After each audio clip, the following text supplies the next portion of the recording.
ناظرین السلام علیکم۔ پروگرام ہے خود کو بدل کے دیکھ اور میں ہوں آپ کا میزبان محتشم ترین۔ ناظرین اکرام، ہم خواہشات اور ضروریات کے چکر میں ایسے پھنسے ہیں کہ نکلنے کا نام ہی نہیں لے رہے، اور اگر کوئی اس چکر سے نکلنے کی کوشش کرتا بھی ہے تو اس سے راستہ نہیں ملتا، اور پریشانی میں وہ حوصلہ ہار بیٹھتا ہے۔ ہماری کنڈیشن کو اس طرح کی ہو جاتی ہے، راستہ نظر آتا ہے تو منزل نہیں ملتی، راستہ نظر آتا ہے تو منزل نہیں ملتی، منزل نظر آتی ہے تو راستہ نہیں ملتا۔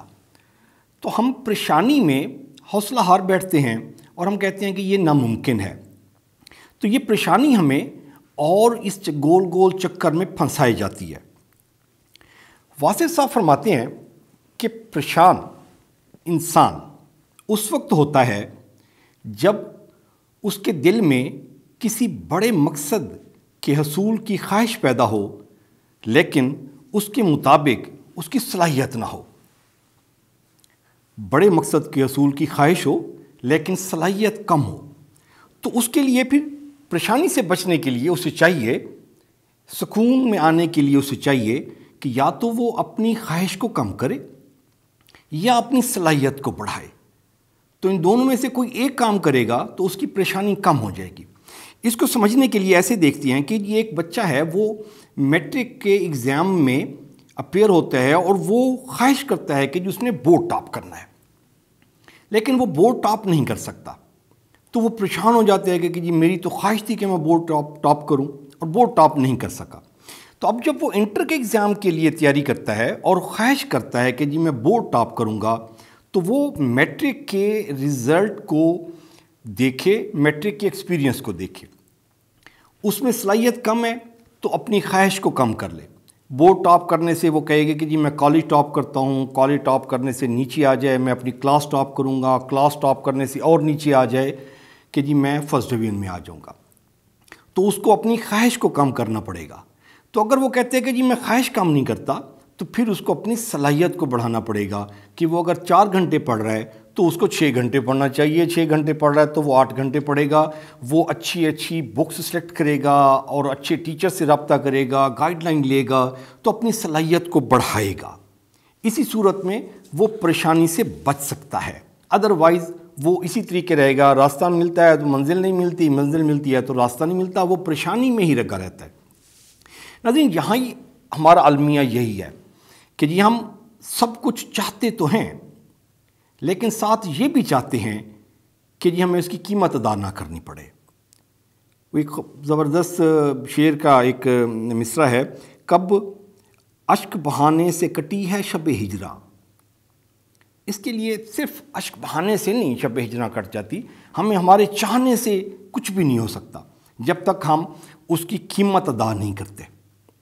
یہاں سے ہمارا کام شروع ہوتا ہے کہ جی ہم خود کو بدلیں اور اپنی خواہش کو کم کرنے کے لیے اور اپنی صلاحیت کو بڑھانے کے لیے جو قیمت ادا کرنی ہے وہ ہمیں قیمت ادا کرنی پڑے گی، اور اس کے لیے اپنے آپ کو تیار کرنا پڑے گا، ہمیں خود کو بدلنا پڑے گا۔ اس کی ایک چھوٹا سا واقعہ، بڑا مشہور واقعہ، آپ سب لوگوں نے سنا ہوا ہوگا، شیخ عبد القادر جیلانی رحمۃ اللہ علیہ، ان کی والدہ نے اپنی جمع پونجی ان کے لباس میں سی دی۔ روایت میں کچھ لوگ اس کو رقم کو آگے پیچھے کر لیتے ہیں، اور جتنے بھی دینار تھے وہ انہوں نے اس کے کپڑے میں سی دیے۔ تو راستے میں قافلے کو لوٹنے والے آ گئے، تو وہ ایک ڈاکو اس کی تلاشی لیتا ہے اور اس کو دیکھتا ہے کہ جس کے پاس تو کچھ بھی نہیں ہے۔ تو ڈاکو سے پوچھتا ہے کہ جی تمہارے پاس کچھ نہیں ہے؟ اس نے کہا جی میرے پاس پیسے ہیں، میرے پاس درہم ہیں۔ تو وہ دوسری دفعہ تلاشی لیتا ہے تو اس کے پاس درہم نہیں ملتے ڈاکو کو۔ تو وہ سردار کو بلاتے ہیں اور وہ کہتے ہیں کہ سردار، یہ بچہ کہتا ہے کہ میرے پاس دینار ہیں، لیکن میں نے اس کی 2 دفعہ تلاشی لی ہے تو اس کے پاس دینار نہیں ہے۔ تو سردار جو تھا وہ ذہین تھا، شاطر آدمی تھا، تو وہ اس سے بچے سے پوچھتا ہے تمہارے پاس پیسے ہیں؟ بچہ کہتا ہے جی میرے پاس پیسے ہیں۔ وہ کہتے ہیں کدھر ہیں؟ تو بچہ وہ دکھاتا ہے کہ جی ادھر ہیں جی پیسے۔ تو وہ دیکھتے ہیں، جب اس کو کپڑے کو اکھیڑ کے اس کی سلائی کو ریموو کر کے وہ دیکھتے ہیں تو اس میں پیسے تھے۔ تو سردار اس سے پوچھتا ہے کہ تجھے پیسے نہیں چاہیے تھے؟ وہ کہتے ہیں مجھے چاہیے تھے، یہ میری ماں کی جمع پونجی ہے اور میں پڑھنے کے لیے جا رہا ہوں، میرے پاس اس کے علاوہ کچھ بھی نہیں ہے، اور میں نے اپنی زندگی بنانی ہے اس پیسوں کے ساتھ میں پڑھ کے۔ تو وہ سردار کہتے پھر تو نہ بتاتا۔